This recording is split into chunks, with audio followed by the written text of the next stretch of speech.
হ্যাঁ, hi friends, দেখো হচ্ছে কি আমি সিমুই করব। এটা দুধটাকে আমি গরম একদম ফুটিয়ে নিয়েছি, আর গরম দুধের মধ্যে একদম সিমুইটা দিয়ে দিয়েছি, আর একটু বাটার দিয়ে দিয়েছিলাম। বাটারটা দেখানো হলো না, বাটা দিয়ে দিলাম। আর গার্নিশ করার জন্য আমি এখানে কাজু আর কিশমিশ আর পেস্তাও দিতে পারেন আপনারা, মিষ্টি দিয়ে এবার খেতে পারেন, মিষ্টি নাও দিতে পারেন, সেটা আপনাদের ইচ্ছা মতো।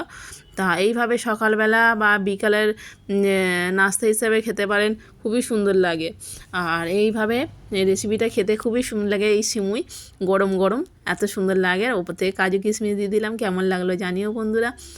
আর ওপর থেকে পেস্তাও দিতে পারেন, আমার পেস্তাটা ছিল না বলে দিলাম না। কাজু আর কিশমিশ দিয়ে দিলাম, বাটার দিয়ে দিলাম।